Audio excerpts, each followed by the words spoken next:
Video Response 4 Advertising and Public Relations by Athena M. Johnson.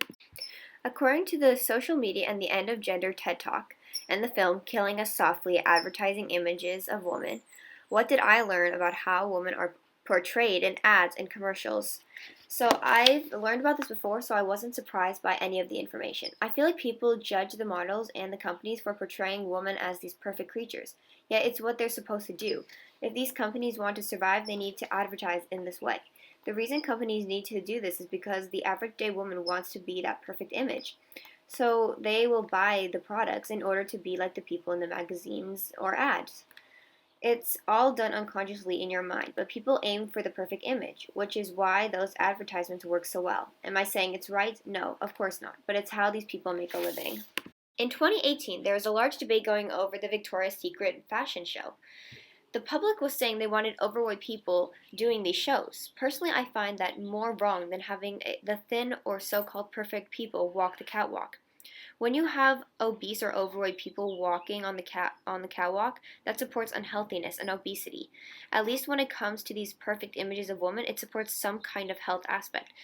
Some people do take it too far and starve themselves, but those are extreme scenarios, and those people need to get help. Although in general, the healthy models do inspire people to eat healthier, which is better for themselves. Don't get me wrong, I'm fine with plus size models, but I don't like that they encourage obesity and being unhealthy. Another topic I would like to briefly discuss is how people get mad at models for looking so perfect. But people never realize that their so-called perfect body actually takes a lot of effort to maintain.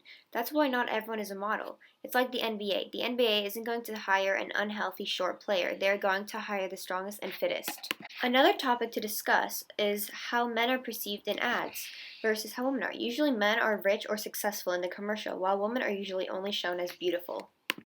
I personally don't like when women are posing as nude or something inappropriate in a magazine. I also don't like the combo when a man and woman are on a magazine or ad cover doing something that's not the most appropriate. But it's up to the woman and the brand if they want to do that. If the consumers don't like it, then they need to stop buying their products for the brand. How have we become desensitized to seeing women negatively portrayed as objects and victims in ads? I think that we have become desensitized to seeing women negatively portrayed in ads, although I think it's much less common today than a few years ago. If you look at today's magazines from the 1900s, you'll see a big difference compared to today's magazines. Can you think of any 2020 magazine that has a bad image of a woman portrayed on them, other than just a woman posing in clothes or a swimsuit? Nothing to do with men. Personally, I haven't seen any recent magazines that downgrade women. I have seen women in swimsuits and other clothes posing, but nothing where they are victims or objects. I have seen a few of these woman object ads in 2019, but so far in 2020 I haven't seen any. I don't think they are as common anymore, but that may just be me.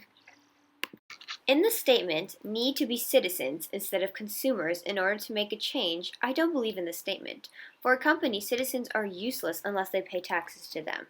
Another way this could be perceived is by saying that people will be constant customers even without advertisement, but not everyone is going to buy something from a brand. Companies need to expand. Companies need consumers, not citizens. Consumers are the ones who are paying for the brand, not the so-called citizens. So consumers runs economics, and if you run the economics right now, you kind of run the world. If people really want to change, they can do it themselves or fight the government to do it. People can stop buying from a certain brand until the brand fixes their image. If people don't want to do that, then they should ask or require the government to make certain laws about how to advertise something, although that could be restricting the free speech and representation. I have seen the June and Sarah commercial, and it did make me happy whenever I see it. This is thanks to the way they advertised it. They aimed this commercial at the personal connection. This relates to the second rule according to the Jib Fowles Advertising 15 Basic Appeals. As it says, the need for affiliation. The largest number of ads appeal to the need to be associated with others, including the desires of romance, family, and friendship. In this ad, we see a couple going through life together and eventually getting married. This creates a fuzzy, happy feeling and makes us associate that feeling with the gum product in the ad. In the TED Talk, Social Media and the End of Gender, I found it extremely interesting how she said that companies are having a hard time determining our age and our other demographic boxes because of social media, and it's actually a good thing. They are knowing what you're interested in because of what you look up. So your interests become what's really important, not your gender or your other factors. As Joanna Blakely said, upside to having our taste monitored, suddenly our taste is being respected in a way that it hasn't been before. I also like how she said that people don't to go to things about gender, age, etc. They go to things they are interested in. This is helping reduce offensive and rude ads, which is great. I also found it interesting how she said women are really the ones running social media. I do agree that women need to be respected and treated as their own instead of an object, but I feel like people are picking at the wrong things. People complain about how companies advertise and portray women, yet they continue to buy from that brand. If people want something to change, then they need to take action. Thank you for listening.